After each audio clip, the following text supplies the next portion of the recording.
right.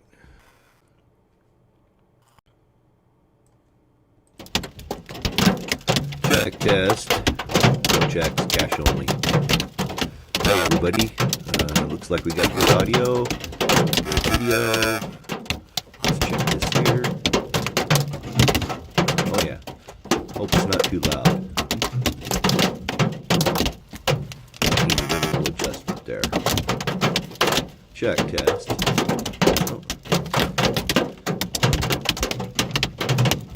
Oh, I know what that is. Sorry for the noise. Let's see here.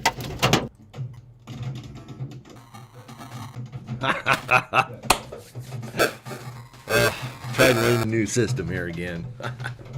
A new old system. Let's see here. Oh, I know what. Hang on here.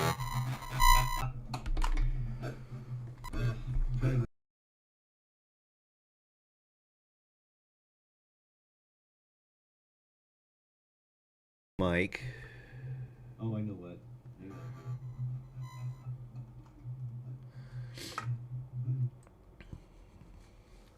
We'll get her together yet, folks. Hi, good evening. Hope everybody... Yeah, it was hail. You'll get to see some video here in just a minute, Tim. Good evening. I think we got everything together now.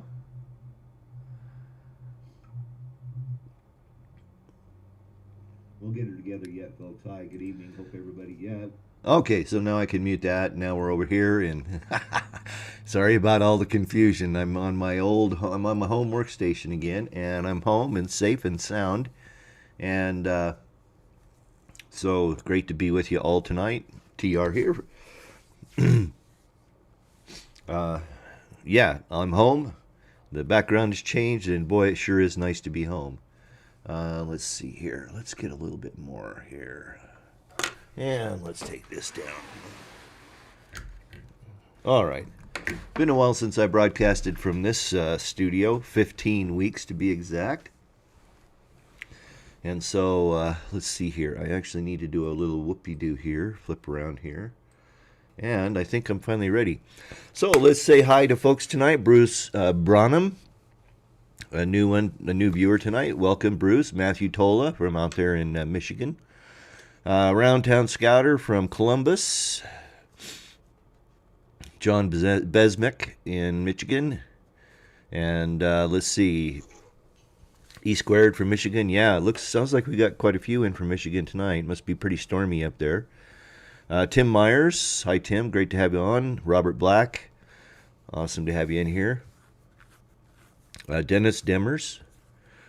He has a question. He says, I was looking for a tankless water heater. Any good ones you suggest? Yes. The Girard GS2K da-da-da-da-da-da.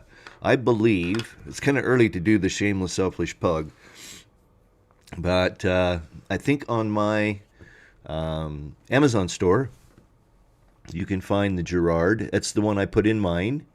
And it is basically endless hot water. I love it. You can take as long a shower as you want. And I will I'll make sure it's over in my Amazon store under handy items for RV owners. But it's the Girard 2 gallon a minute. I don't remember the model number, but I'm pretty sure it's on my store. So, but that's a great question. It was one of my best upgrades ever.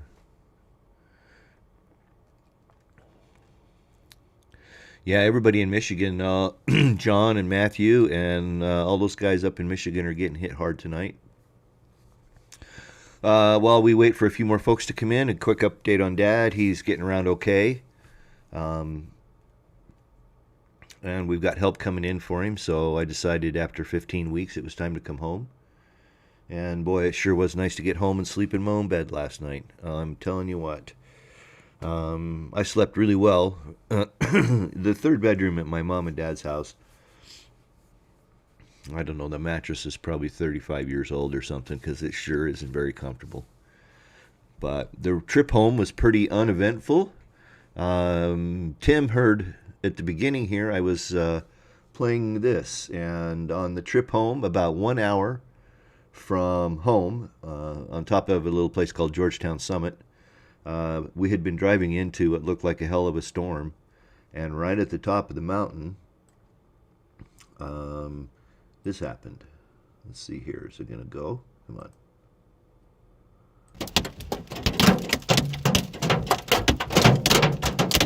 So it was raining or hailing so hard, I was afraid the windshield was going to get busted. You can hear from the sound of the hail hitting the roof of the car. It was really super loud. And so I just pulled off the side of the road and turned the flashers on. You can see the size of that hail. It's large pea, maybe larger, maybe the size of the end of your thumb, maybe dime-sized hail, a little larger than that. But yeah, it was beating my car up something fierce. And so, let's see here. I got to do this first. Sorry, I'm a little rusty. I haven't been on this system for a while. So, but yeah, so that happened about an hour from home. Other than that, the trip was pretty unremarkable. Just long. I've just discovered on these long road trips, you just get out there, get some good music going, focus on the road, and the miles will go by. Let's go back over to the chat window real quick. Be sure and drop a comment over in the chat window if you would. Let us know where you're watching from. I always appreciate that. Robert Black's down in Southeast Texas. Didn't you just get slammed, Robert? Don't you guys have a storm down there? Southpaw Hammer, hi. Hey, welcome. Glad to have you in. He says, I'm getting a Mallard M260 with the Yeti package. Can't wait. Also in Michigan. Man, I got a lot of guys from Michigan tonight. That's awesome. Dennis Deemers, he's in Austin, Texas. Austin, amazing place. Love that town. Great music scene there in Austin. I used to go to, I've been down there several times for the ACL festival, the Austin City Limits Music Festival that they have. Jason, hello. Great to have you on. Terry Jenny from Michigan. Wow, lots of Michigan guys tonight. That's awesome. Oh, there's Larry McBride. He's out in Arkansas. Har, har, har. He says, howdy, working on the old Allegro. I got to get an alternator belt put on. Always something, yeah. I'll tell you. Owning an RV or any kind of a motorhome or anything like that, there's plenty of maintenance to be done for sure. I think Mallard Southpaw Hammer asks, what do I think of Mallard travel trailers? I think they're good. You know, Mallard's been in the business and been out there for a really long time. And so, you know, there's some 20, 25-year-old Mallards out there. If memory serves me correctly, I've seen them out there for quite a while. And so I think they're a good quality. I think you're going to enjoy the heck out of it, especially with the Yeti package. That sounds cool. We got Blaine Hayes. The tankless water heater is on my site. Excellent, Blaine. Yeah, thank you for looking for that. Tom Downey's in the house. Great to see you. First rain since May. We got real rain. Yeah. I noticed that when I got home that this year we'd had 7.04 inches of rain in my rain gauge. That's pretty dry for us. We usually get around 12 inches a year. I don't feel like I'm looking at the camera. I'm wondering if I've got my camera set in the wrong spot. Do you mind if I make a little adjustment here? I don't seem to be looking at the camera enough. Let's see. Now can we get him straight? Okay.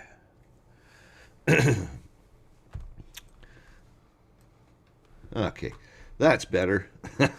Like I said, I forgot how I have this studio, or I have usually set this studio up. Robert Black says, hurricane went past us 50 miles to the southeast, and we only got half inch of rain. We really needed about 3 inches. Matthew, yes, I sort of. I do have a video to share of that. Matthew Toll is referring to the fact that I got home and found, oops, cutting my head off. I got home and found, I got to look at this other monitor here. I don't think I really improved things much, did I? That's a little better. All right, sorry about that. That I got home here and I found that I had a little leak. and I'll show you a little video of that right now. So I came home to a little bit of a mess here.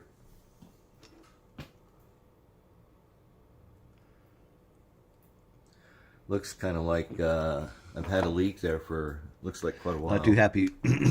See, it's cracked. Not too happy about that crack in the foundation. It's still dripping right there. So yeah, there's a couple of water pipes that sit up on top of that HVAC duct. And let's see here. I got to stop that or it's going to keep playing. And so, yeah, there's something leaking up there. I thought I did a temporary fix on it, but it was still leaking. So I've got it's bad enough that I've opened up a claim with my insurance carrier, my homeowner's insurance, to see if we can get that repaired. But it's always something. Doesn't matter whether it's got wheels or it sits on the ground. There's always something. Okay, let's see here. Scott Mogoksh from Lindsay, Ontario, Canada's in. Yeah, Matthew that says that crack looks bad. Well, don't forget, yeah, it does. I'm concerned with it. But I'm sure they can fix it. If you're here to ask an RV-related question, just drop it over there in the chat window. Always welcome. There is no dumb question, just stupid answers. And, of course, I'm providing the answers, so... Anyway, looks like John says he got the EEZ tire TPMS 10 real-time 24/7 tire TPMS system, color monitor, 10 plus sensors, booster, includes a 3-year warranty. Yeah, I think you're going to be really happy with that, John. We were talking last week tire pressure management. I have a couple of, well, there's a video from about 2018 on my channel. Where I show my startup procedures, where I kind of been getting things packed away and getting ready to roll down the road. And I show my tire pressure monitor there. And then there is a video on my channel, I believe, about the tire pressure management system I'm using. That's the EZE. The crux of it is that it just monitors your tire pressure and your tire temperatures as you're rolling down the road. And you can set a high limit and a low limit for the pressure and a high limit on the temperature. And so if a tire starts to get hot, unusually warm, it will alarm, or if your air pressure goes high or low. They're super handy and they give you a great peace of mind. Chuck Fett asks, what are good blinds or shades for an RV replacement? You know, I put in the they call them the Roman wood. It fit my decor. If you go over and you look at my video on making the wall sconces on my channel, you get a good shot of the shades in there. And they were from, I'm going to have to look it up. There's a story behind that. I got part of the blinds about 5 months before I got the set that you see in that video where I'm working on my lights on the wall sconces. And then the rest of them just never showed up. And I fought with the company that I got those other blinds from. And then it took me like 5 months to find another company that had blinds that were a close enough match. And I actually found some. And I think it's the same one. I think it's Blindster. Just a minute, because I got this blind from them too. All the blinds in my house here I bought from them because they're so good. Yeah, Blindster.com, BLINDSTER.com. And I'm really happy with the wood ones. They really matched what the theme I was going for in my RV. So and they seem to be really durable. I really like them. So that's the ones I'm using, Chuck. Yeah, Dennis, that's a good reminder for everybody. If you like the stream and or the content, be sure and give me that thumbs up. That's always greatly appreciated. It helps YouTube rank the video up, and so more people get a chance to see the replay. The replay, of course, is immediately available after the video ends. And I had a comment that the replays weren't getting closed captioned. And so now that I'm home, I have the technology here to generate the closed captions for the videos. And so I'm going to put that on my project list, is to go back and generate closed captions for the videos that don't have them on the live stream, and then I can attach the closed caption file to that, and you'll be able to see the closed captioning for those that may have a hearing impairment. Google does close caption automatically everything in your primary language as you selected, obviously English. But for some reason they don't do the live streams, which is unfortunate, but totally get it. Okay, not a problem. Let me move this so I can kind of see what's going on over here in the chat. Thank you, Matthew. He says, good luck getting everything fixed. I'm just going to call a plumber. I did try to work around it. I thought I found the line that was leaking, and so I cut it off, and I had a PEX fitting valve that I had bought when I was working on the hose bibs last year in the house. And so I cut the one line that I thought was leaking, and I put the valve on it and just shut it off. And what it was the hot water line. But obviously that wasn't it, because I turned the water back on, and within a couple minutes it was dripping again.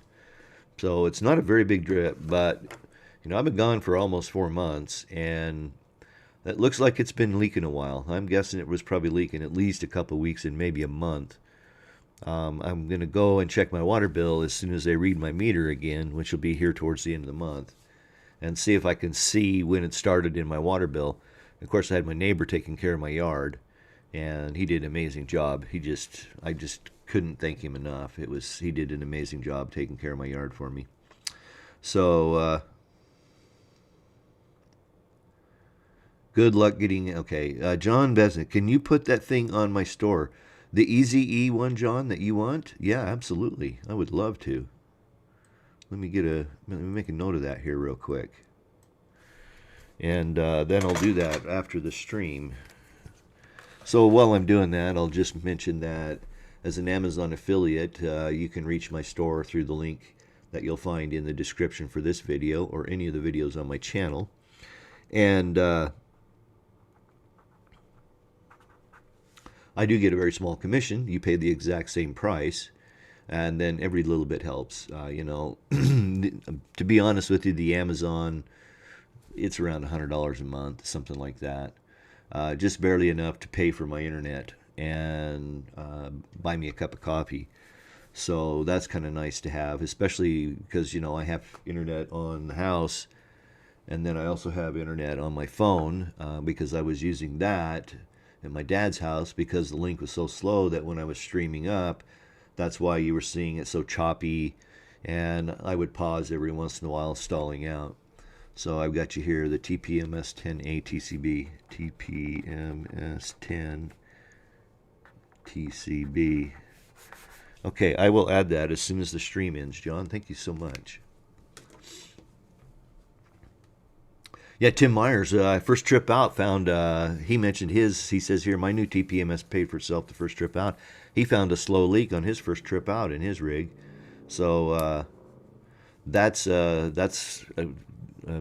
testimonial right there to the value of the tire pressure management systems.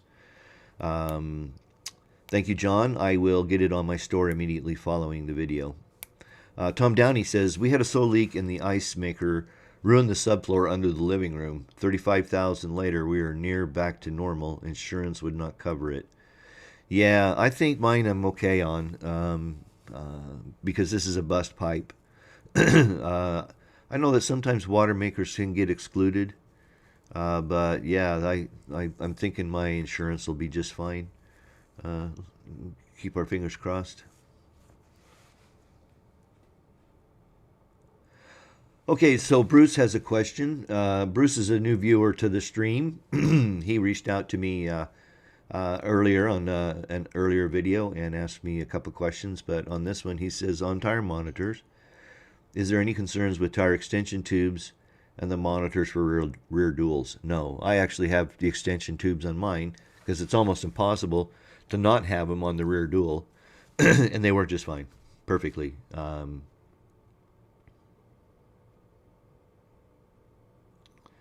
Oh, John says, oh, John does insurance work, and he's commenting back to Tom's comment that he does insurance work. They didn't have to cover your ice maker, but they are obligated to cover your water damage. Yeah, interesting. You're welcome, Chuck. Anytime. Okay, Christina Cedor, new viewer. Thank you so much for joining. She says, I just bought a 2017 27-foot Class A Winnebago Sunstar. Awesome. We took our first camping trip so far. We have no idea about RVing. We previously only had a pop-up. Any info is greatly appreciated. Great, Christina. Well, this is the place to come if you're a newbie, because we got a lot of old grizzly guys like me, and Tom, and some guys that have been RVing a long time. So you can ask any question here. It is a safe zone, and yeah, just get out there and start camping, and keep yourself a good detailed list of stuff that you run into as you're going down the road. Things you might need to. I think probably the biggest thing about the first couple of camping trips is stuff you wish you had. And then just keep a list, and then when you get home, make sure you put that stuff in. Being careful not to overload. You don't want to overload your rig. I don't know, I'm kind of into machines and that kind of stuff, and there's a channel out there, A-Bomb. A-Bomb is 79. He's a machinist, but he also has his adventures channel, A-Bomb Adventures. And they're in Des Moines, Iowa, of all places. This is kind of ironic, but he's in Des Moines, Iowa, and they have a bent axle and bent springs on his trailer, and so he's been dealing with that. And the reason I'm saying that is because that's one of the things that can happen if you get too much weight in that trailer.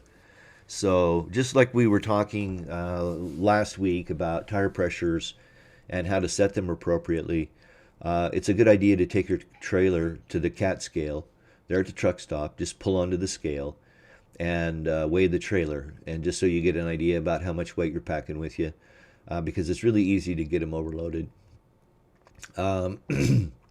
So yeah, just keep watching the channel, Christina. There's lots of how-to videos, and if you have a specific question, and if there's something you just can't figure out, jump on the live stream here, and we'd be happy to help you, for sure. John, thank you so much. He says, I'm not a rich man, but I will support you. You help so many. Thank you. Yes, I am very happy to have you support the channel in that way by visiting the Amazon store. Also, quick commercial, go over to my website at trbullen.com. Great content over there, and that helps every visit over there. Gets Google to rank my site up a little higher, and so that's appreciated. Don't forget to smash that like button, subscribe if you're not subscribed, ring the notification bell so that you get reminders when I do publish new content. Pardon me. Now that I'm home, I'm actually back to where I have content that I'm going to be putting together, and so I should have I'll have a number of videos going out, except I have one little project I have to finish. If you've been following the channel for a while and doing the live streams, you've heard me talk about this project I've been working on for a realtor here in the area. And I've got to get that all finished up for her and get that all published and posted up for their review. And there's like 6 videos. There's about 240 minutes of actual video there that I've actually been working on for the last several months, getting it tuned up.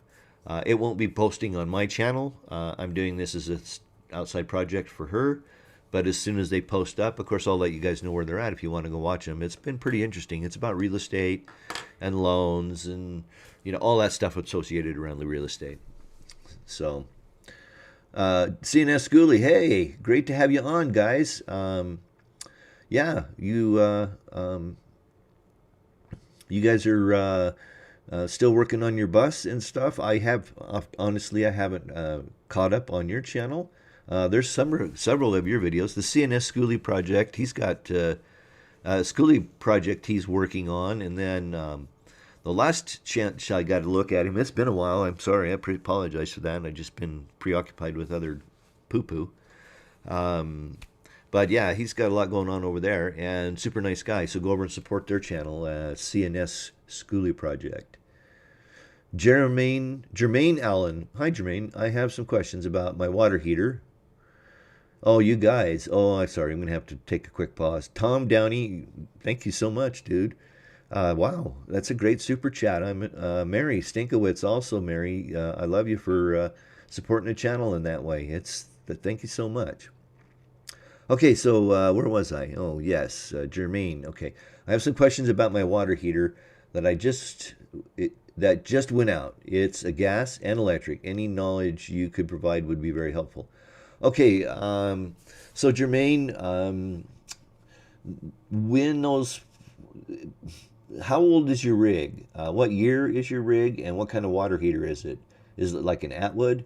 I know Tim and I have been working on a board for his Atwood. The controller board on his went out, and they're really tough to troubleshoot. You can figure out if you've got 12 volts at the board and 110, and then what's on the board is potted. And so it's filled with this epoxy stuff. First off, because as things roll down the road, electronics don't take that very well. So they pot those to keep those electronics in that board from moving around and keep them from failing. But if it's an older rig, the most common failure point in one of those control boards are the capacitors. And because they just get old. It's just like any old electronic. Old electronics guys will tell you that the first thing you do is check your capacitors if things aren't working, because oftentimes they'll leak and quit working. Jermaine, also, how how did it quit? Did it just, you went to use it one time and it just wouldn't fire up or turn on at all? Because the obvious first things to check are all your fuses. You check the circuit breaker for the 110 side of it. Check and make sure you have propane, that there's propane available and in the tank, that all the valves are open, that kind of stuff. That's probably about as far as I can go without actually knowing what you're working with. But feel free to ask any other questions. We'll circle back on that. Mary Stankiewicz, I do have the air compressor that you recommended, fortunately. Oh, good. Great. That's good to know. Thanks, Mary. Oh, thanks, Bruce. Yeah, I surely appreciate your support. Larry Kirkpatrick. Hi, Larry. Great to have you on. After 20 weeks of weighing, my new Flagstaff fifth wheel is in the waiting. Oh, excuse me. Let's try that again. Good news, after 20 weeks of waiting, my new Flagstaff fifth wheel is in at the dealer in Rochester. Going to get it soon. Awesome, Larry. Gosh, that's so exciting to get a new rig. You're going to enjoy the heck out of it, I'm sure. Congrats. CNS Schooley, I have a question. Okay. Looking at buying a 1999 38-foot Holiday Rambler. It's a diesel, 60,000 miles. Is this a good coach? Well, it's kind of hard to say. What chassis is it? Would be the first thing. Let me caution you about rigs with low miles, especially an older rig like that, a 99. So what's that put that? 22 years? That means they ran 3,000 miles a year approximately. You got to hope. Did it sit for a while, CNS? Because sometimes low miles really means, not what people would think. Here's some recommendations for you. Get underneath and look at all your seals. Look at the output shaft of the transmission. Look at your wheel seals. Look at the oil pan of the engine. Make sure there's no major oil leaks anywhere. Okay, that would be the first thing I would check. The second thing I would check is the transmission. Pull the dipstick and check the color and smell it. If it smells burnt, you got a problem. You don't want that. Same with your engine. Pull the dipstick out, check it. If it smells strongly of diesel and not oil, and you can also tell from the viscosity by rubbing the oil on the stick, if it's really slick and moves fast that it's got diesel in it, then that could be an indication that you got rings that need replaced in the engine and those sorts of things. Okay? So those are some general rules of thumb from a chassis perspective. You're a smart guy, and I've watched what you can build, and so on the inside, I wouldn't worry too much. I mean, if it's, check the fridge, obviously, the water heater, those sorts of things. The water heater is easy enough to replace. The fridge, it's okay. I mean, it's not super easy, but it's easy enough to replace. That sort of stuff. The Holiday Ramblers, I think anything older around the late 90s and into 2010 are much better quality than what they're building today. I read an article just a couple days ago about how about dealers are complaining about the quality they're getting from manufacturers. And I'm seeing all kinds of noise on the Newmar forums. Of course, my RV is a Newmar Dutch Star 2004. No def, which is a plus on that one. But where was I going here? Oh, yeah. So those are some basic things, Tim, or excuse me, CNS Schoolie. Also, just check the general condition of the roof, obviously, and then look at the top and open all the cabinets around the top and make sure you don't have any roof leaks. If you don't see any leaks, that the body seems to be in pretty decent shape, there's no major oil leaks or anything like that, I think you're probably going to be in good shape with it. Hang on a minute here. I've got to close this door. There's a dog barking.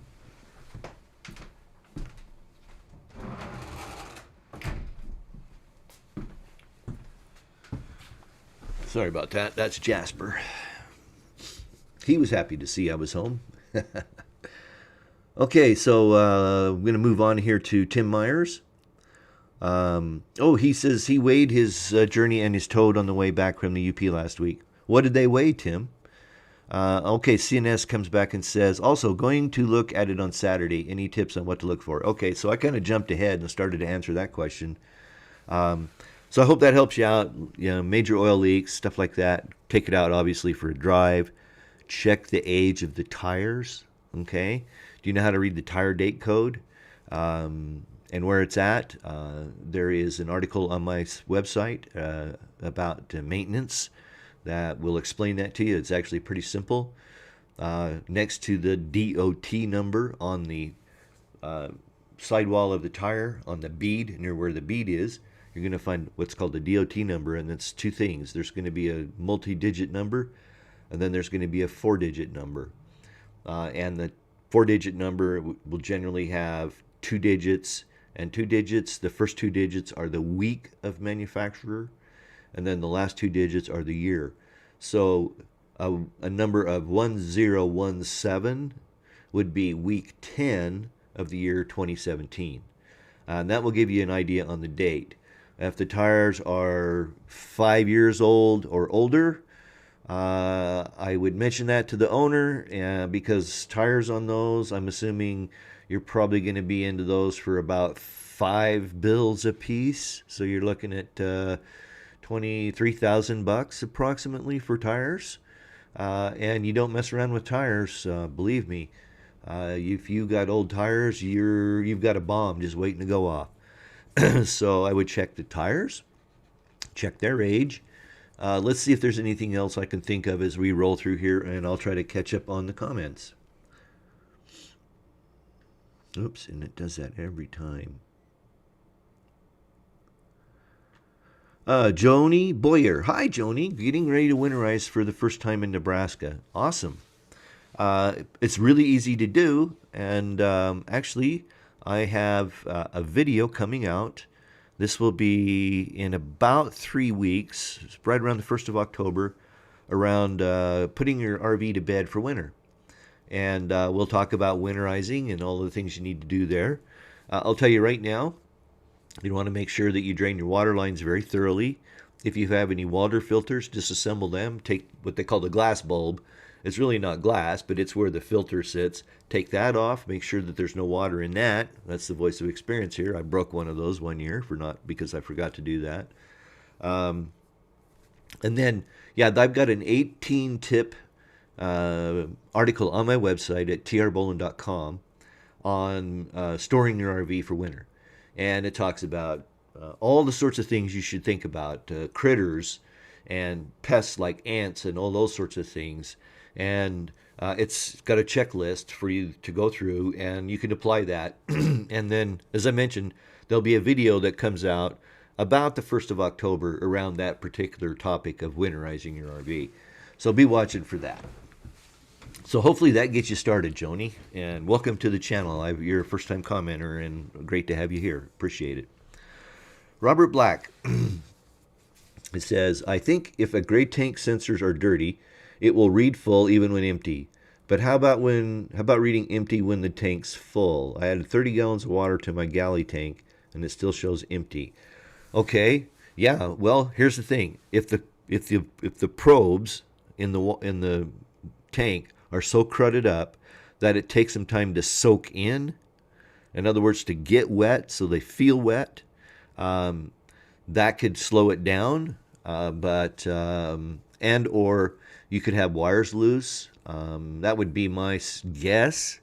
Is that you might have some wires loose, or perhaps the gauge itself has failed.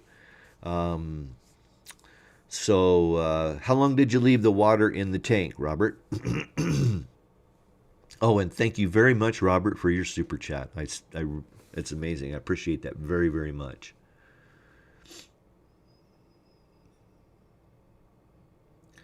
So Tim Meyer says his water heater's all good.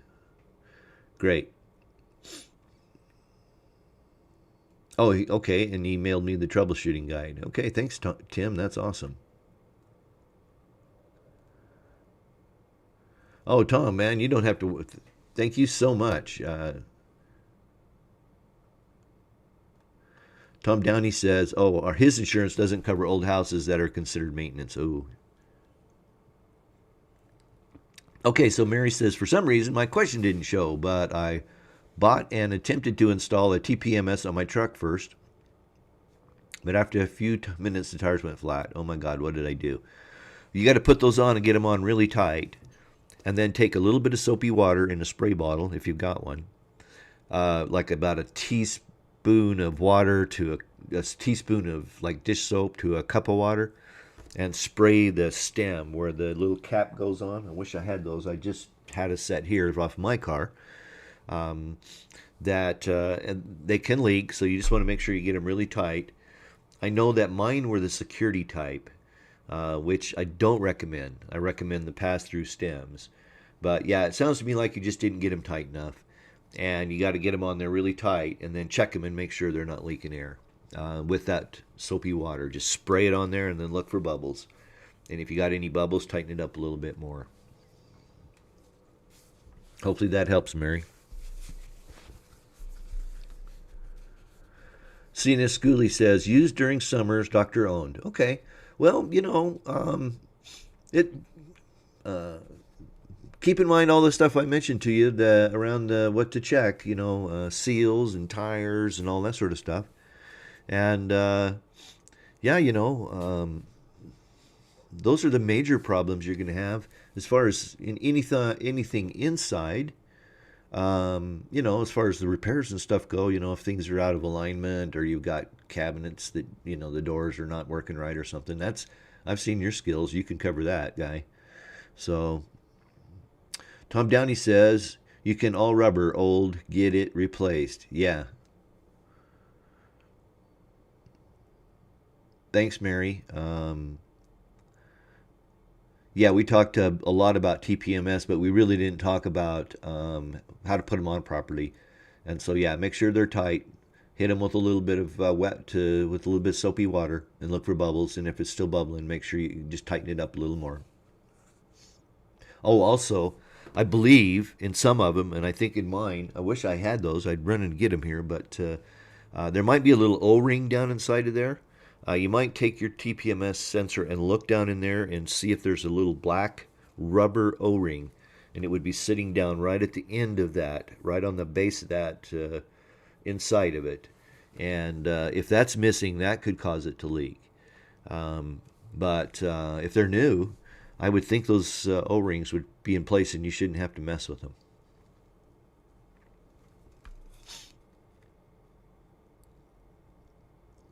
Yeah, and that's a good one, Tom. Tom's commenting back to CNS. The appliances, yeah, take a good hard look at the appliances. Um, the fridge is probably the most sketchy thing. The hot water heater, probably second. But you can assume that the hot water heater is going to definitely need an anode, stuff like that. But those aren't really expensive. The anodes are $10 to $15 for those. GD Rodriguez.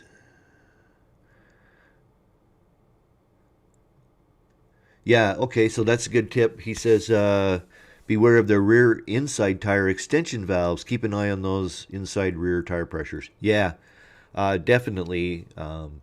You want to make sure that those are tight on there, really tight. As I mentioned, I had the theft proof ones, and they were a pain. You had to take them off to fill the dang tires, which didn't work out well at all. And then there was a tool you had to use to tighten them up. And I did have a little issue with one of my inside rear duals leaking down a little bit because I didn't get it on tight enough. But yeah, I just pump it up and went on down the road. CNS Schooley says, what would be a good price if everything checks out? Okay, that's a good question. On a Holiday Rambler 38-footer, what kind of chassis is it? That's one thing I would like to know. And engine, if you know what the engine and chassis is, and then I'll shoot you a number. Tim Myers come back. Combined weight was 27,400. Coach alone was 27,300, or about 4,000 under gross. Yeah, good. That's you're in good shape.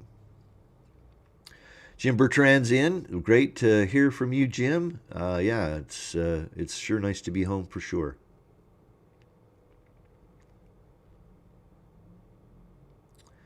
Tom Downey. Oh yeah, Tom Downey says, remember, tires age on the shelf. Absolutely.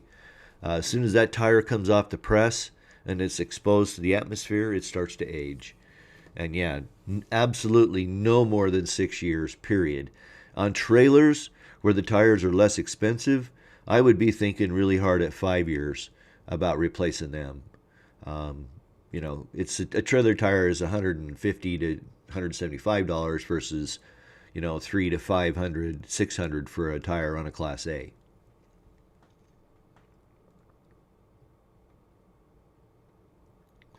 Tim Myers, yeah, he says, Mary, the sensors are loose or too tight, they will leak. Yeah.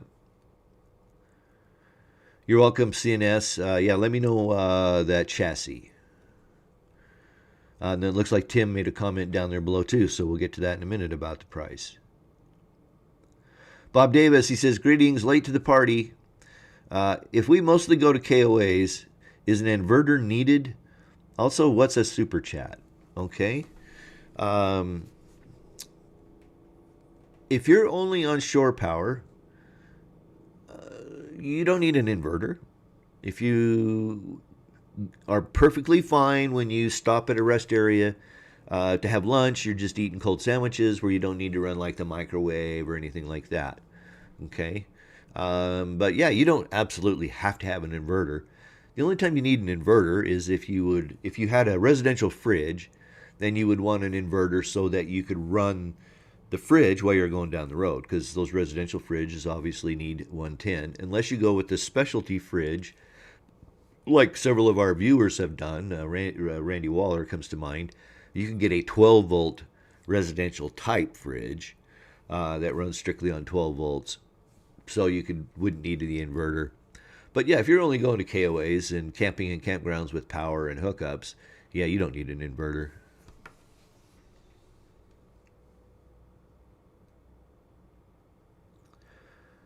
A super chat is your ability to throw me a tip. And if you look on the bottom of the chat window, you'll see 3 icons. Well, you might only see 2. There's a smiley face, that's the emojis, and then there's a little $sign. And that is the super chat. And if you click that, it'll bring up a window from Google, and you can put in a credit card number and an amount, and I'll get 60% of that. Yeah, Google takes 40% of it. But that's great, and every little bit helps. People, everybody's been so generous. Tom and Mary and Robert have been so generous tonight. I greatly appreciate it. So that's what a super chat is. You probably see the banners in the chat window when the super chats go up.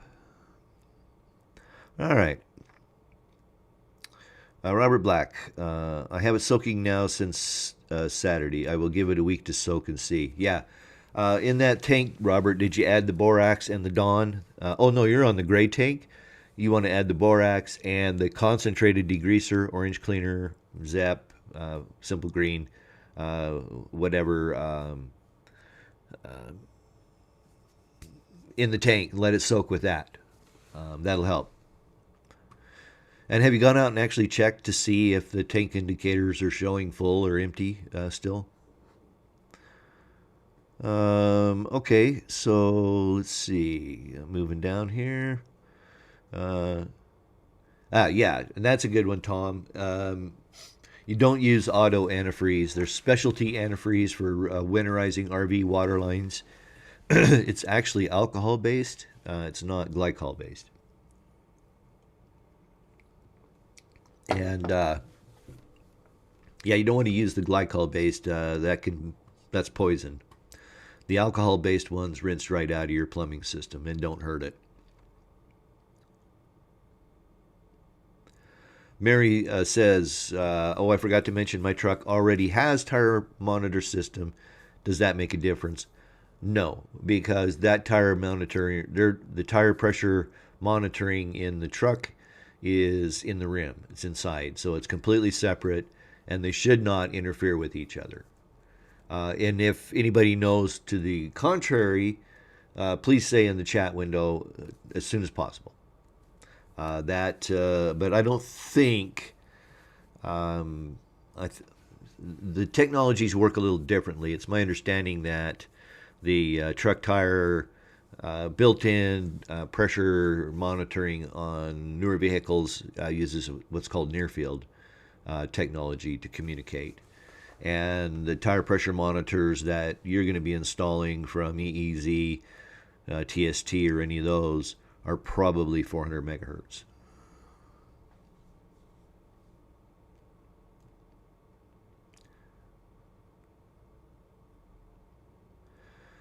Okay, let's see here.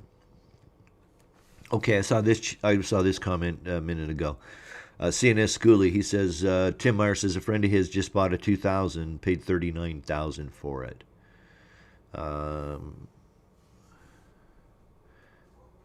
Yeah, I think your link probably got blocked, CNS, because I have HTTP, anything with a URL in it gets blocked automatically on my channel, because that's how the spammers get me or get you.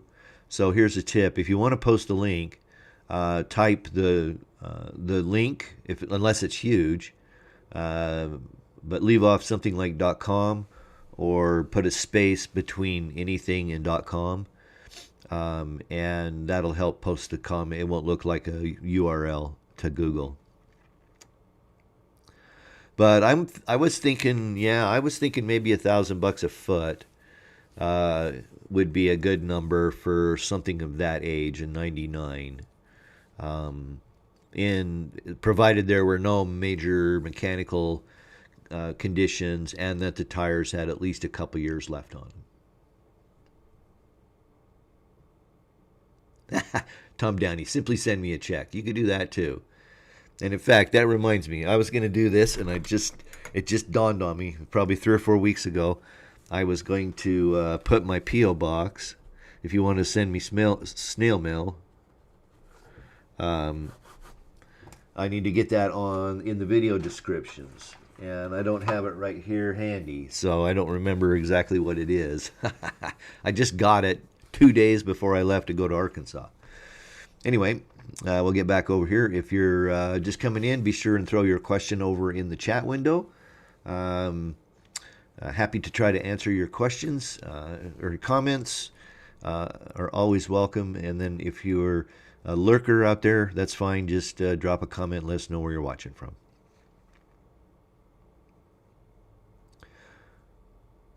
Yeah, Robert Black says we only wish they didn't take 40%. Yeah, that's the drag of it, but they got to pay too. I mean, YouTube gets billions of minutes of video uploaded every minute. I mean, it's just the amount of video that goes up on YouTube is huge. And to run those data centers is expensive. Trust me. The last 3 years that I worked, I moved those big data centers. And there is a lot that goes into those. They are expensive to operate. And so, and besides, that way I don't have to deal with I don't have to keep the data encrypted and all of the personally identifiable information. And, it's really difficult to take credit cards and not violate the law. So, but yeah, Square does it for 2.5%. Okay. Mary says, "Oh man, I'm sorry they take so much from the donation. Ugh. Yeah, again, it's a drag, but it's okay." Okay, so Robert says he added my recommendations to the tank, and they are still showing empty. Yeah. Oh, I need to post the Venmo or PayPal. I'll do that too because I have both of those. Thanks for the reminder.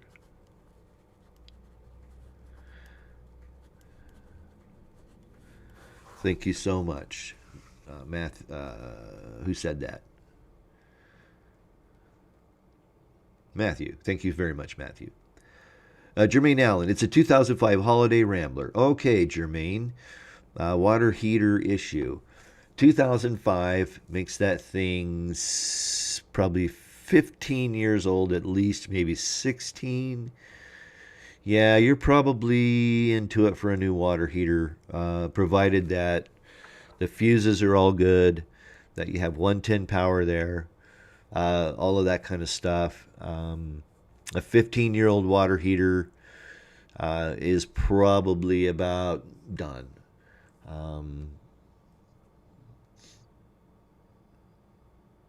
See here. Yeah, there are troubleshooting manuals out there for like the Atwoods. Tim emailed me those. They might be in my email right now. I've been hearing a few emails bling in here. Yeah, oh no, actually that's from somebody else. But yeah, there's troubleshooting guides out there for the Atwoods. Take you through step by step and kind of tell you what's failed. It's hard for me to do online here to do that because I don't know what kind of water heater it is. And a lot of the times you need to be right there in front of it to see what the meter reads and stuff like that. A new tankless water heater, they're around, I want to say 500, give or take. The reason I say tankless is that then you'll have unlimited hot water. That's always been the thing with RVs, right? You got a 6 or a 10-gallon hot water tank. You can't take much of a shower with 6 gallons of hot water. Okay. You're welcome, Jermaine. Good point, Blaine. Yeah, if the doc on that Holiday Rambler CNS has maintenance records, I definitely would like to look at those if it was me. Yeah, give me that thumbs up. Those are always great. Thank you so much for the reminder, Matthew.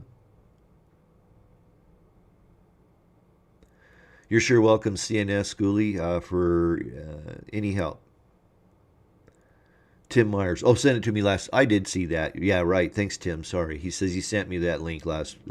He sent it to me last Wednesday. Oh, and Jermaine, Tim Myers is more than happy to, send you the troubleshooting guide and stuff. He just went through this with his water heater. And so if you would email me, Jermaine, at trbolin@gmail.com, trbolin, BOWLIN, @gmail.com, I'll hook you and Tim up, and you guys can exchange information off to the side. That's awesome. Tom Downey, yes, you can change the electrical elements. You can actually change the control box. They make the control box. In Tim's particular case, his is about the same year, and in Tim's case, the control box that was on it was no longer available. There was a replacement out there, but there was you had to put a little attachment, a little adapter for the wiring, because the wire connections were different. But there was a replacement out there for it, and it was a shy $100 or something like that for the control box. The anode can be replaced just like a home water heater, stuff like that. But yeah, that control box, when they go, they're throw away and get a new one.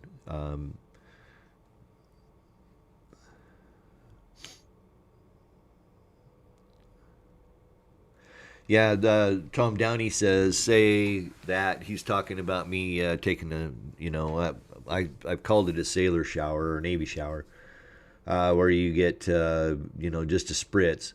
Like on submarines, I think they get like a minute and a half, or they used to. It's probably a little different now because nuclear subs, they're pretty high tech. Good night, Mary Stankiewicz. Thank you so much for joining us on the chat. Oh, Tim Meyer says he ended up with a new controller board and igniter. Yep. So you were into that for probably $130, which is cheaper than $500 or $600 for a new water heater. So yeah, Jermaine, if you want to pop me an email, I'd be happy to get you and Tim connected on the backside. Larry McBride asks, is it very hard to change out a gas water to tankless? No, Larry. It's plug and play.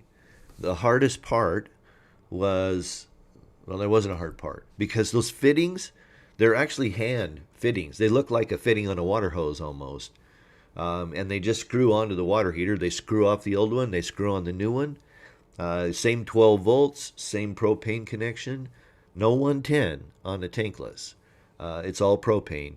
But, they sip the propane. I'll give you a good example. In 2020, in Tucson, I arrived with full propane tanks. I topped them off just before I got to my winter spot. And I was there for 6 months. And when I went and got and I had propane all winter, and I have propane cooking, propane heating. Now, I will admit that I didn't run the propane furnace very much. And my propane hot water heater, and it was propane only. But I have 38-gallon tank. You figure 80% of that, I probably have 32 gallons of propane on board. That lasted me in excess of 6 months. So they don't use a lot of propane.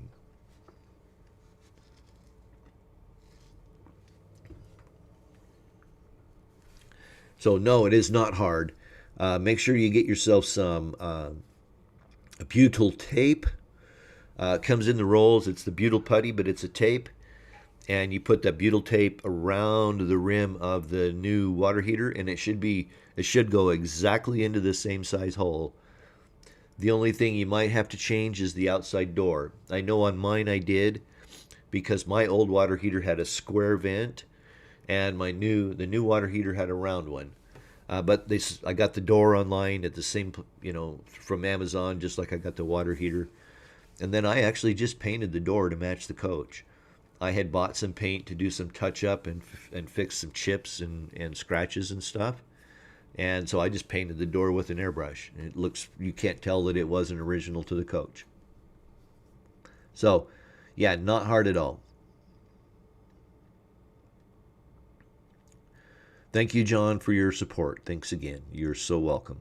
Bob Davis, good brand of tankless. Sounds good. Yeah, a Gerard is the one I got. And I used it full-time for 4 years, and it's a workhorse. It just kept going and going. I never really even thought about it.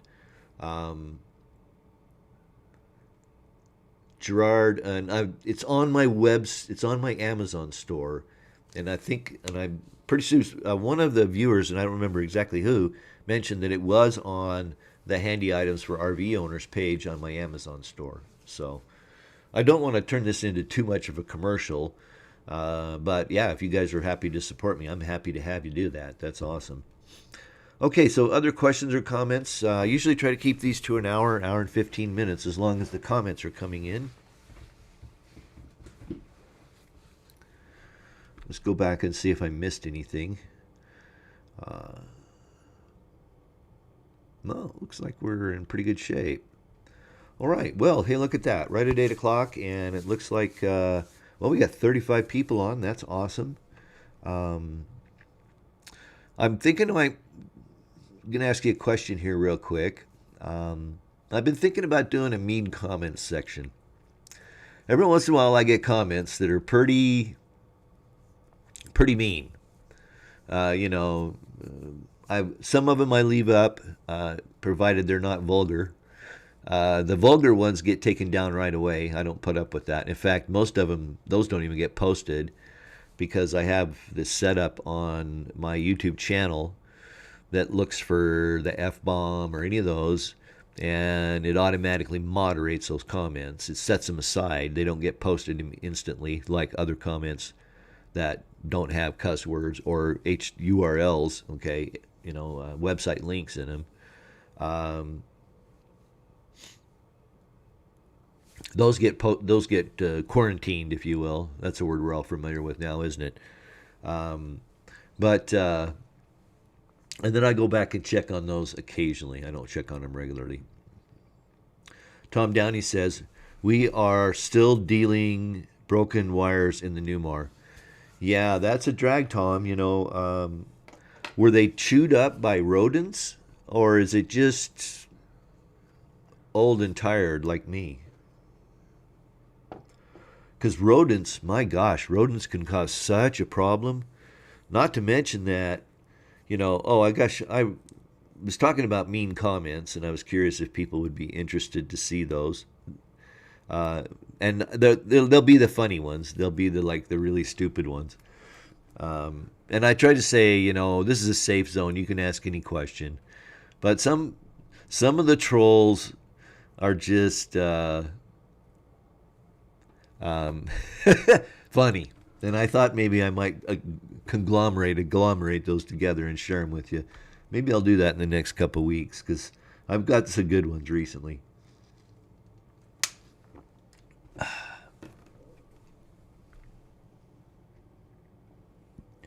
Okay, so Tom comes back just old. Yeah, I know that older rigs, that's something, you're dealing with sometimes is wires that get broken and stuff like that. And, it's just part of doing maintenance. It's like a rolling earthquake, any RV going down the road. And, stuff's going to break. I used to always say it will break at the most inconvenient time.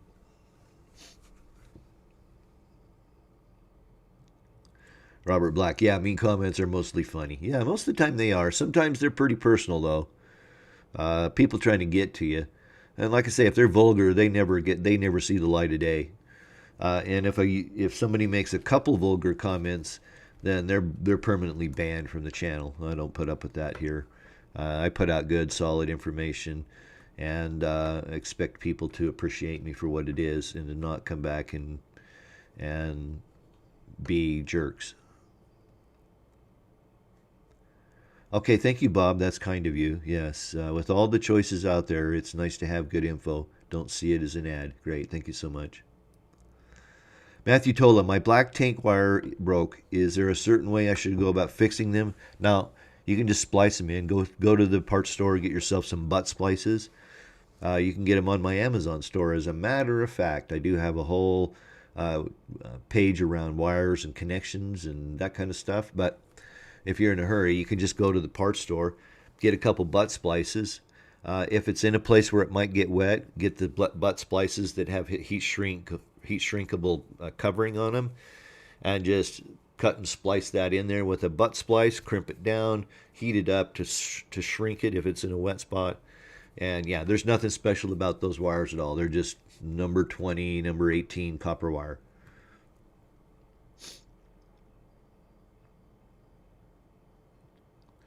Judy Kimbrough, do I have any knowledge of an 8.1 engine that is hard to start, turns over for a long time before it starts? I do remember reading a while back that some of them, they were losing the vacuum, they were losing the suction on the fuel line at the fuel filter. And so what was happening is that there was a little bit of an air leak or something, and so the fuel could drain back a little ways in the line. And so when it first starts to crank up, that fuel pump has to run for a while before the fuel gets to the filter and then onto the engine. It seemed to me that the fix for that was to turn the key on and let it set there for a good count of 10 and then try starting it. And it seemed like that was the fix for that particular problem. Now, something like that could be any number of issues, but that's one that seems to come to mind that I had read about probably in the last couple of years. So you might get that. You might look at that, Judy. Thank you, Bruce. Thanks for joining us tonight. Tom Downey, can't get the ABS light to go out. The ABS computer can't get power. Those ABSs can be a huge pain in the rear because everything has to be just right. Have you checked all the connectors to make sure that they're not corroded in any way and that sort of stuff? I've watched a little bit on your channel. I know you've rebuilt airplanes, and so I'm sure you've gone through all of the troubleshooting that I'm going to throw out. But those are the things that come to my mind is just on the ABS, especially like the wheel sensors. It seems like the wheel sensors have a tendency to fail sometimes, but more often than not, it's the actual connection of the wiring harness to the wheel sensor, and using some contact cleaner, emery cloth, stuff like that, to clean up those contacts. But yeah, ABS can be a pain, especially when it decides it's not going to work. Good night, Bruce. It's great to have you in tonight. Bob Davis, thank you very much for your support on the evil comments. Look for those. I'll accumulate those and put them together in the next couple weeks.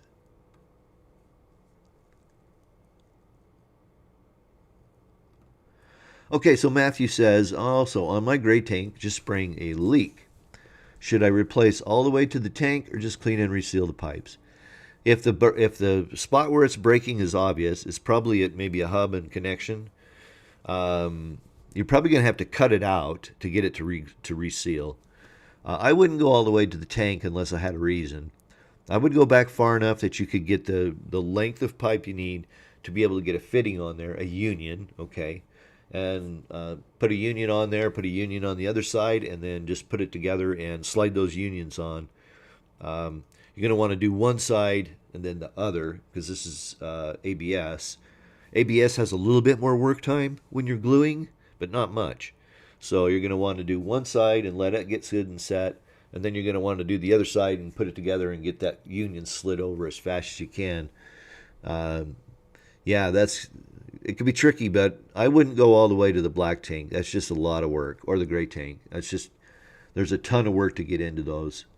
And if there's no reason to replace it back, I would just cut it back to where it's convenient and put a splice in it. That's what I would do.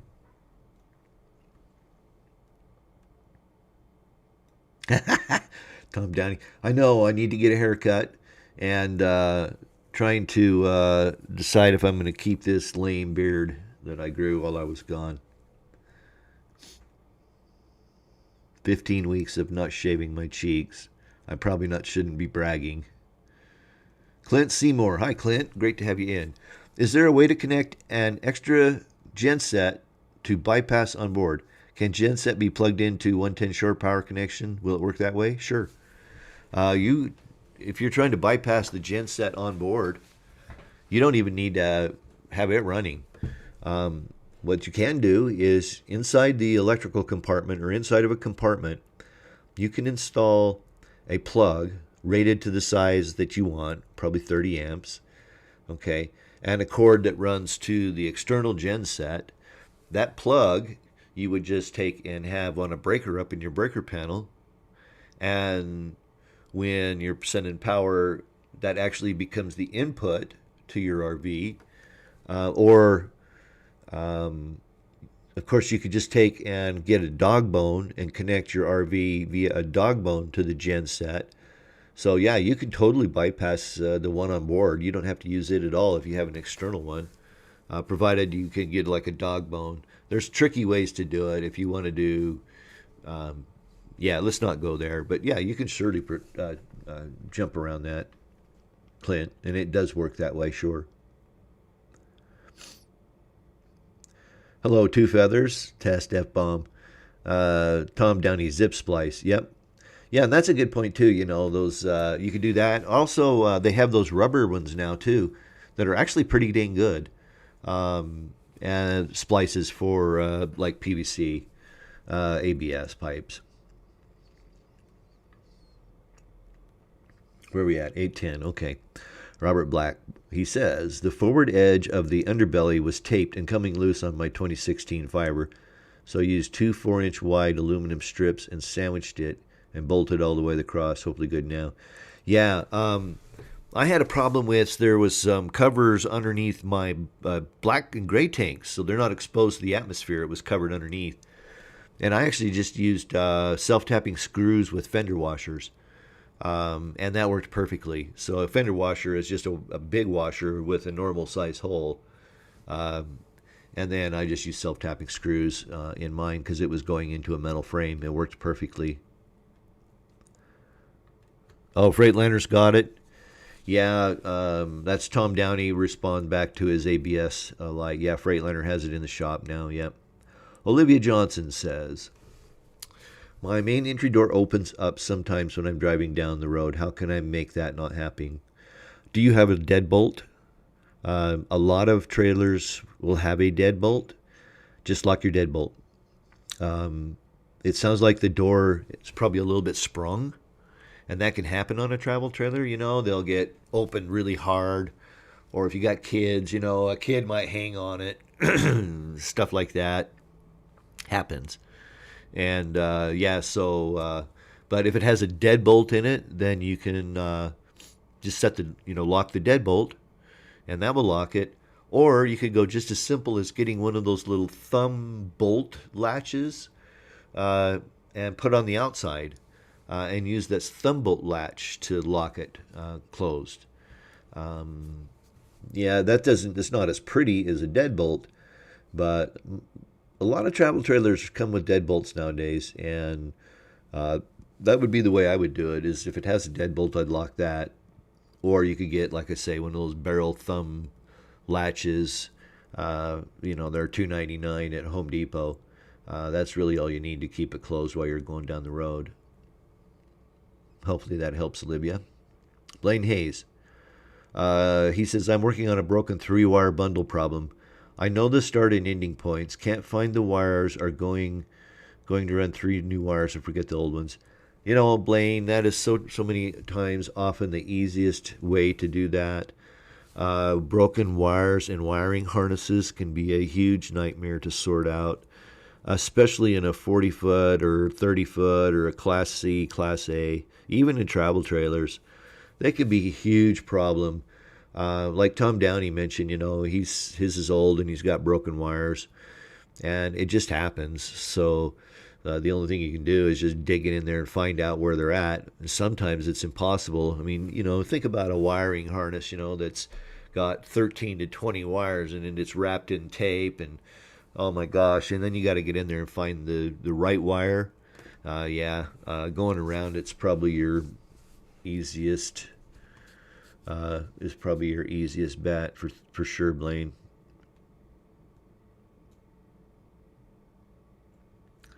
Tom Downey, no power to computer, no power to computer, no ABS. Yeah. Tim Myers, he says he has a question about brakes. How can I tell if the previous owner glazed the brake shoes? I get a feeling from time to time that the braking action is a tad weak.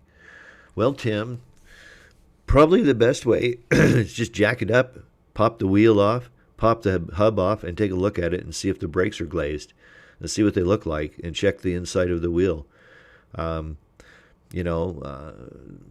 It's not that difficult, and I don't know of any other way, like by driving it or anything like that, to know if the brakes have been glazed. I think your best bet is just to jack it up and pull the wheels off, and look at the brake shoes yourself. Those brake shoes aren't real expensive to replace either. I think they're $20 a set. I put a pair. Oh, this has been, I guess, how time flies. At least 10 years ago, I put a pair on a dual axle utility trailer that I used to haul behind my Ford.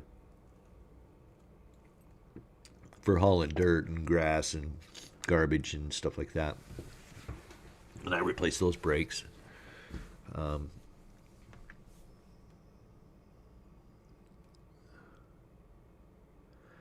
Okay, so Tim Meyer says, yeah, meaning there is a point where pushing harder on the brake pedal gives me no additional braking.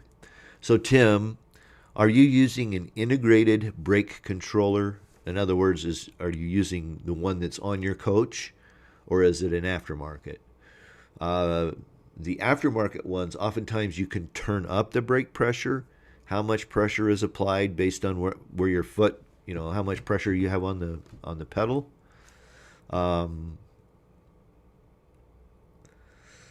That is the first thing that comes to mind around that. But if it's the integrated one with your RV, I don't know if that's adjustable. Depends on your chassis, I believe. It seems to me like I remember reading that on Freightliner, and I would think you could probably do this on Spartan too. Because on my chassis, my electric brake / brakes are in the chassis wiring harness. So it's integrated with the chassis wire. But I don't know if it's adjustable. Now, I have a different setup. I have, on my Toad, I have the Roadmaster.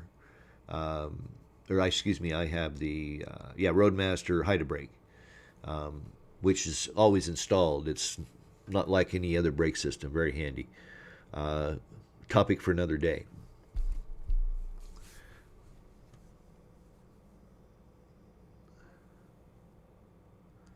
Yeah, I suppose that's true, Robert. Let's see here. Okay, Bob Davis, from a bald guy, any hair is good hair. Yeah, I'm getting there, Bob. Mine's sliding back pretty fast. Robert Black, thumb bolt latch on the outside of the main door. Someone can walk by and lock you in at night. Yeah, that could be a drag, wouldn't it?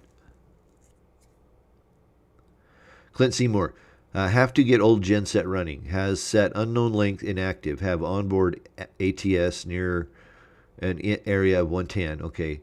This is an 89 Holiday Rambler Alumilite XL 30 foot, plus minus. Okay, so you just need to figure out what's wrong with the old gen set. It hasn't run for a while, so you got to get it started. Yeah, I could probably give you a few tips on that. First off, what type of gen set is it, and how big? If you shoot me that, then I might be able to give you some really solid advice to get started. Tom Downey says, my wheels and hub are 300 pounds. Ain't no way I'm removing them. Yeah, we'll pull the wheel off first.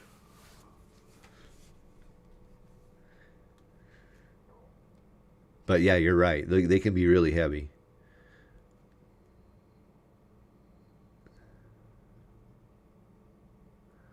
There you go, Robert Black. Yeah, and that's a good suggestion.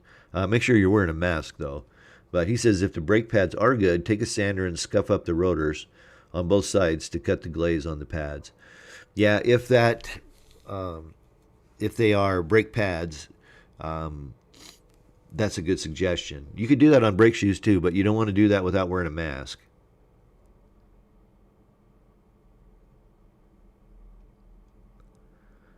Oh, Tim, you're a Freightliner XC. Okay, so you have the exact same chassis I do. I don't know if that brake pressure is adjustable. I'll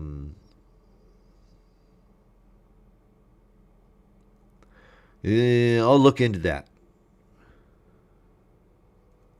Oh, motorhome air brakes. Oh, okay. Sorry, not toad brakes. Okay, back up.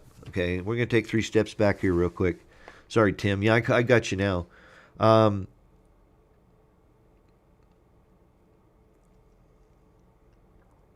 Yeah, the only way to really check that is just to take it into the dealer and let Freightliner do it. Those brake shoes aren't that expensive. I actually replaced my brakes. And I think they were brake shoes and labor was about $100 a wheel. So you're probably into it for $400 or $500 if you did all 4.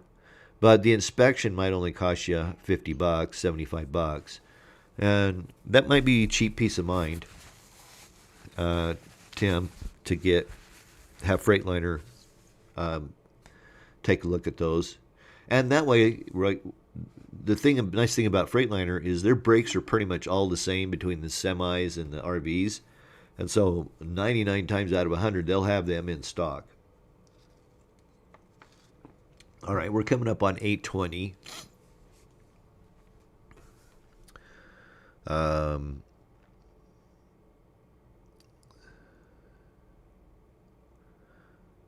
Onan Emerald, I think a 3,000 watt. Okay.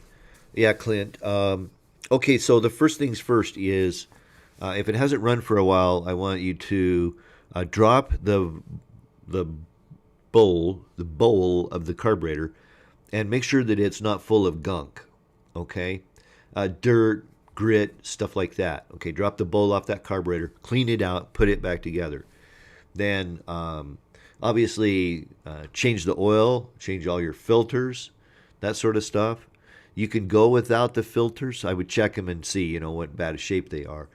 Because if you don't get it started and that turns out that you have to replace it, you don't want to have to put out a bunch of money for new filters. So, but I would definitely invest in a fuel filter. Usually those are the little inline $6 jobbies, but I would put a fuel filter on it. Definitely check the bowl again for rust, that kind of stuff. What else? Make sure it's got oil in it. Your basic safety checks, that kind of stuff, and then give her hell. You might want to prime the carburetor. So you might take a couple tablespoons of gas and prime the carburetor at the top, have the air cleaner off so you can dribble a little gas in the carb. Sometimes that'll help them pick up prime and get going. I don't recommend starting fluid. Some people say that's the only way to go, but yeah, I don't recommend starting fluids in those kind of engines. They can just cause too much trouble. Let me think what else on those. The fuel is probably going to be your biggest problem. Check your spark plug. Pop that spark plug out. Check it. You should be able to get a new one at any parts store. They're pretty standard sized. And then if you do get it running, then go through and do all your maintenance on it. Oil, filters, that kind of stuff. But yeah, I would just check the oil. I don't know if I would change the oil before I try to start it. You might. I mean, oil is not that expensive, and that 3,000 probably only holds a couple quarts anyway. And that might not be a bad idea just to get the moisture out of the engine, is to drain the oil first. But other than that, yeah, I don't know if I'd spend a lot of money on filters until I got it running.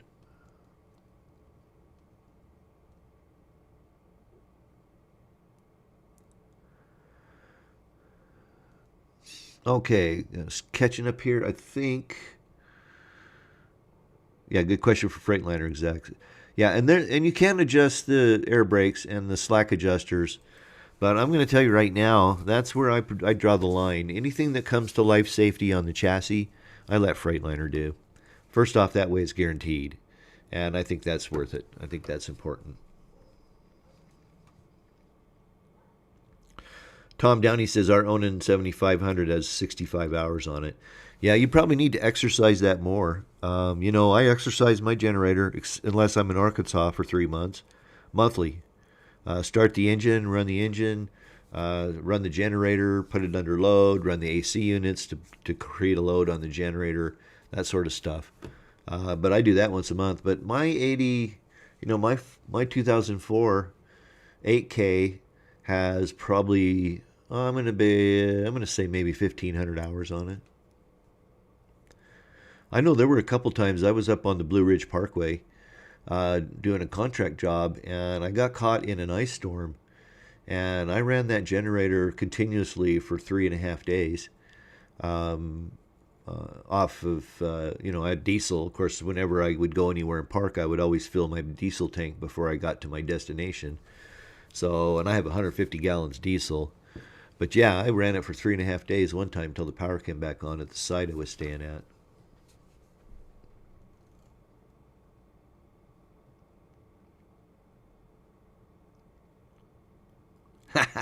Clint says, we will rebuild the carb when the temp in Nevada is below 112 degrees. Yeah. And, keep in mind, those Onans, are known for vapor locking.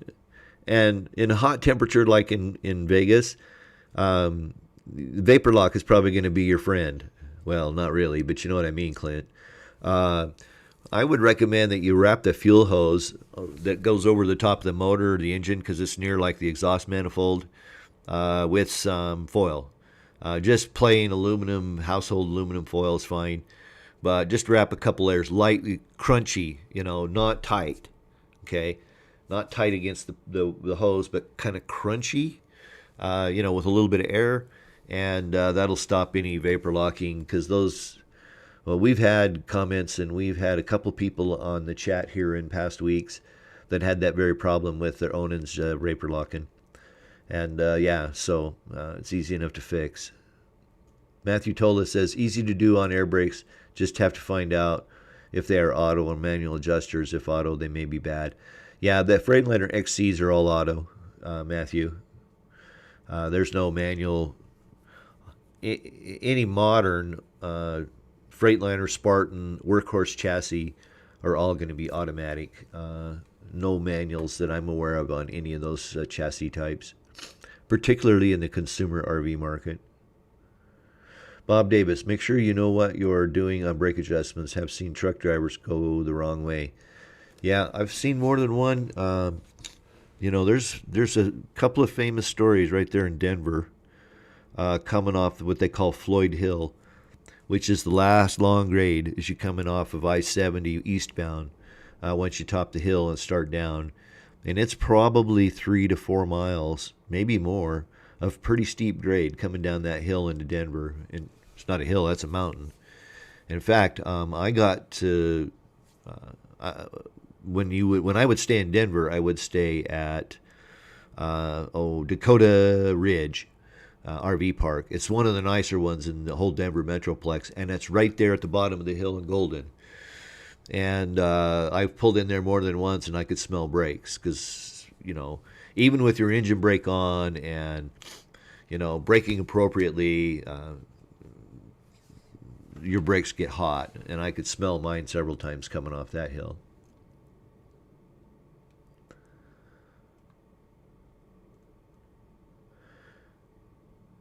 Okay, good, Clint. So have checks, plugs, filter, everything else. Tom Downey, once a year or so. Yeah, you're funny. Okay, gotcha. Yep, I heard what you meant. We run the Jenny mostly for AC while running. Yeah, I do too. The dash AC in hot climates just never really kept up. And so I run my Jenny when it's really hot, like it's really warm outside. I'll run my Jenny for AC in the coach as well. Totally done that. All right. Well, we are at 8:30 and time has just flown by. Everybody on the chat has been so generous tonight with your super chats. There's been a great stream of questions coming in, comments. And so I think we're going to call her good. Look forward to seeing you next week at 7 p.m. Mountain Time. I'm actually back in the Mountain Time zone. And I'll have a little better start up next time. I meant to work through this today, but I got home and found that leak. And that kept me busy. And if you're just coming on the chat, I'll share with you one more time my welcome home from being gone for 15 weeks. So I came home to a little bit of a mess here.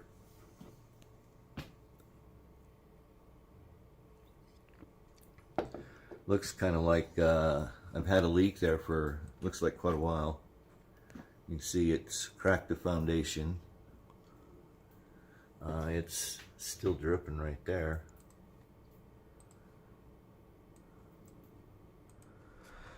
Fun times for sure. Okay, well, if you like what you saw, give me that thumbs up. I always appreciate those. Helps to get the video ranked up. Your support of my Amazon store is always appreciated. Links in the description below. Visit my website at www.trbolin.com. A lot of great content over there. And, of course, don't forget to subscribe here and ring the notification bell. I promise I've got lots of content coming now that I'm back to home here and have all my content available on my external drives and stuff like that, which I didn't take with me. So one more comment. Yes, thank you, Matthew Tola. Blaine, thank you. Brenda, thanks so much. Robert Black, Tom Downey, Bob Davis, everybody, Clint, everybody that was in tonight. I greatly enjoyed chatting with you. And we're going to sign off for now. So until next time, peace. Bye-bye.